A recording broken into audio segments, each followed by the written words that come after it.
The first chance to see Russell Wilson in the orange and blue at Empower Field at Mile High. Unfortunately, it was just for warm-ups. This was the Josh Johnson show, and he helped the Broncos get the victory 17-7 over the Dallas Cowboys. Hello, and thank you for joining us for the Broncos Postgame Show. I'm Phil Milani alongside Nick Ferguson. Nick, it was just a preseason, but the Broncos, at least in the first half, looked pretty sharp, huh? Yeah, I mean, if you're Coach Hackett, you have to be happy about what you saw from your team. And he wanted to keep the game plan really simple to allow the guys to go out and execute. And execute they did on the offensive side of the ball. Yeah, final score doesn't really matter, but we saw a lot of good things from a lot of different players that we'll break down here over the course of this show. Let's show you how it all unfolded. Right off the bat, the second play from scrimmage, you don't want to see this. Jonas Griffith goes down. He was in the slot to start for at the inside linebacker position, left the game with an elbow injury. We'll have more on what that means for the Broncos a little bit later. Let's jump ahead to the second quarter. It was a scoreless game. Josh Johnson goes over the top, finds Brandon Johnson for 40 yards. Nick, I know you want to say it. Yes, this was a great Johnson to Johnson. I mean, this is a great combination, and we see that chemistry starts to build in practice. I can't wait to see what's going to happen as preseason moves forward. Johnson and Johnson always taking care of you. A few plays later, Josh Johnson finds Seth Williams. The Broncos go up 7-0. Then the next drive is Johnson looking for Kendall Hinton, the Hall of Famer. He drops it in the basket. 24-yard touchdown. Johnson was 16 of 23, 172 yards, 2 touchdowns. The Broncos were up 17-0 at halftime. Brett Rypien came in, played the whole second half. This was the Broncos' best play of the half. Finds Jalen Virgil for 42 yards. The Broncos hold on, win this one 17-7. Let's go out to Empower Field at Mile High and check in with Eric Delau. Thanks, Phil. The Broncos in their first preseason game of the season looked really sharp, I thought, offensively. Kendall Hinton made plays, Brandon Johnson, Seth Williams, Jalen Virgil, they all looked really good. Josh Johnson had an efficient night and really got going toward the end of the first half. Seems like he's got a hold on that backup quarterback position. Defensively, they were really good as well. They held the Cowboys a bunch on fourth down. Baron Browning was all over the place, had a sack, a tackle for loss, a quarterback hit. P.J. Locke had an interception.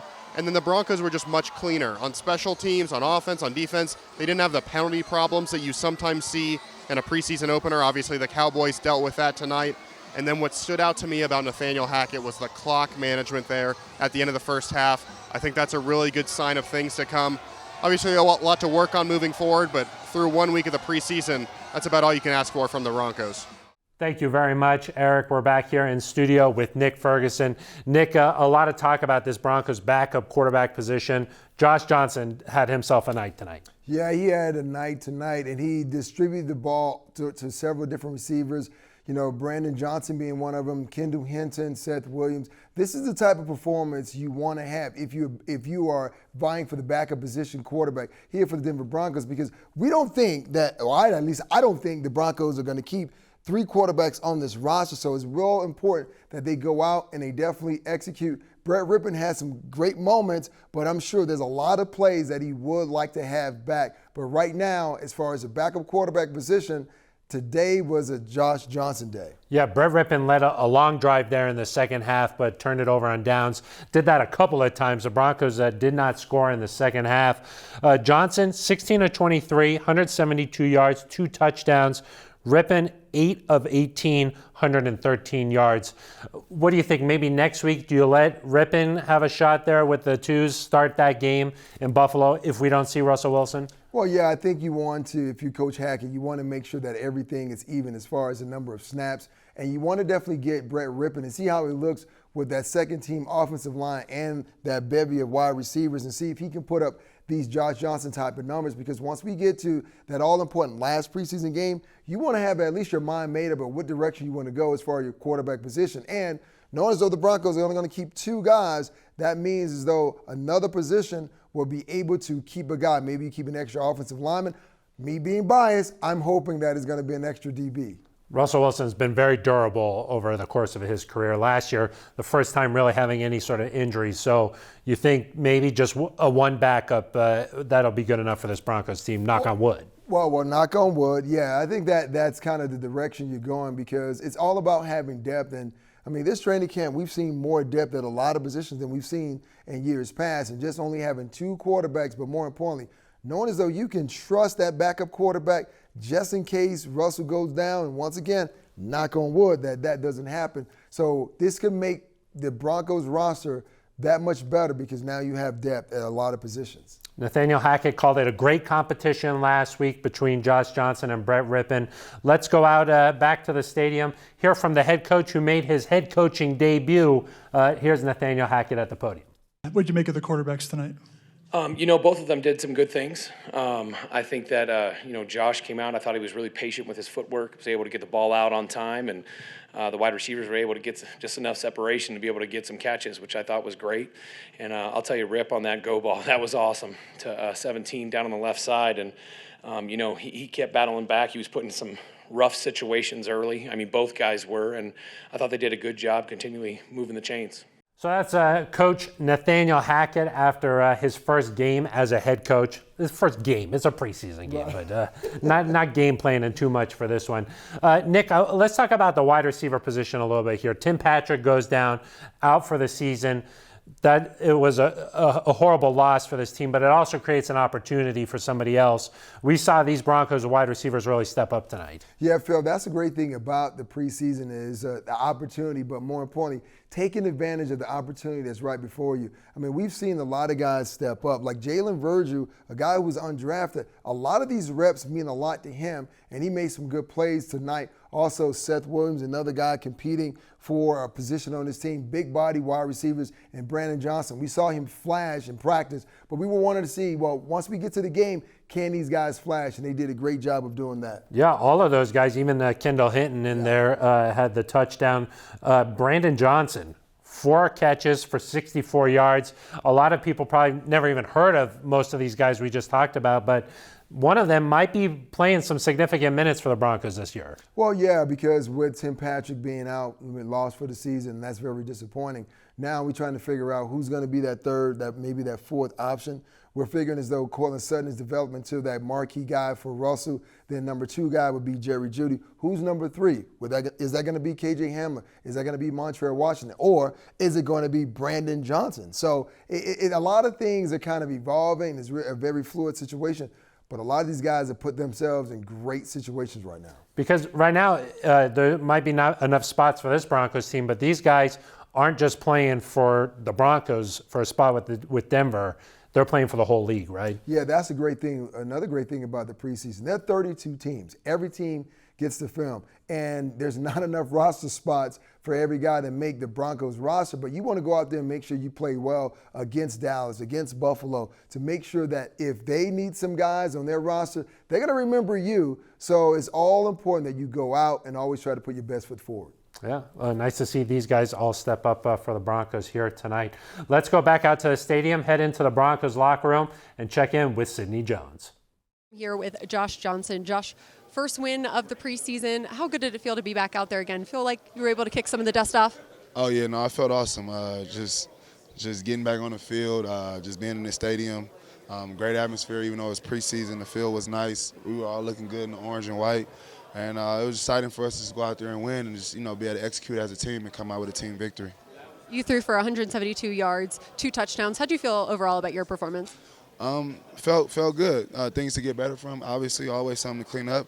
But, it's just a credit to those receivers, man, the offensive line. Honestly, they offensive line blocked great all night. I barely got hit at all. Receivers ran great routes. And, it's just a product of the work we've been putting in every day. So I was excited more for those guys to just go out there and be able to showcase what they can do because it's a young group. You said some things you want to work on. What do you look to, fix over the next week before we head to Buffalo? Just to fine-tune the details now.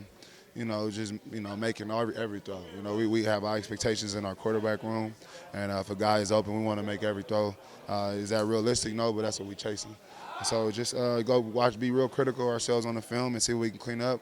I already got a couple things in my mind right now, but I'm going to wait till I watch the film. Well, only the preseason, but still great momentum. Josh, appreciate your time. Oh, no problem. Thanks for having me. Thank you very much, Sidney. We're back here in studio for the Broncos postgame show with Nick Ferguson. Nick, we saw the second play from scrimmage. Jonas Griffin leaves this game with an elbow injury. he looked like he was in a lot of pain, and that was definitely bad news for Broncos fans. Yeah, it was definitely bad news because you never want to see one of your guys who you expect to be a starting linebacker go down in the first preseason game. And I know there's going to be a lot of questions as to why he was in the game and Josie Jewell wasn't. But, I mean, that injury, you can see the agonizing pain on his face. But this is just another opportunity for someone to step up. And Alex Singleton is the next guy on deck, and he really showed up today. He showed up in both the run game and the passing game. So we have to see how things move forward, but I think he would be the next guy to move in that slot. Yeah, Alex Singleton had himself a pretty good game, showed off his versatility, doing a little bit of everything. What do you think the Broncos do now, though? Because even when Jonas Griffith was healthy, there were reports that the Broncos were trying out a guy like Joe Schobert. There was another report that the Broncos were interested in a guy like Anthony Barr. Do you think they go out and see what the market looks like? I told you, soon as, we saw Jonas Griffith go down, the Broncos were in the box saying, well, on their phones, trying to figure out what guy they can bring in. And here's another thing is a great option for the Denver Broncos. We saw Baron Browning go out and wreck shop as an edge rusher. We know that he's had some experience playing middle linebacker. So that could be a move that the Broncos could actually choose to do, move Baron Browning temporarily at the middle linebacker position. Hopefully it's nothing too serious with Jonas Griffith. We'll hopefully find out a little bit more here, But he looked like he was in a lot of pain as he headed off the field. Let's go back out to the stadium one more time and check in with Sidney Jones. Inside the locker room here with wide receiver Kendall Hinton. Kendall, first preseason game, first win of the season. How did it feel to be out there and kind of shake the dust off? Yeah, it was amazing. The first few series started a little slow. Which is expected, but once we got rolling, we were hitting it, and it was fun. Well, you had a great game, 3 catches for 53 yards and a nice touchdown there. Walk me through that play, that touchdown. Yeah, we had a all-go situation. Everybody was running goals, and, they played a lot of man, so it was, beating the man in front of you. Josh made a great throw and was able to make a play on it. How do you feel right now about your game, and how have the last couple weeks of camp really been for you overall?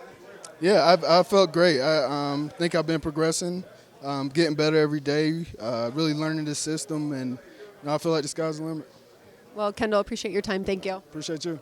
Thank you very much, Sidney. We're winding down the Broncos postgame show here. Nick, who's a guy who really stood out to you? The preseason, it's a chance to flash. Who stood out in this first one? It had to be Baron Browning. A lot of question marks as far as where do you put him in your defense? Is he an outside linebacker? Is he a middle linebacker?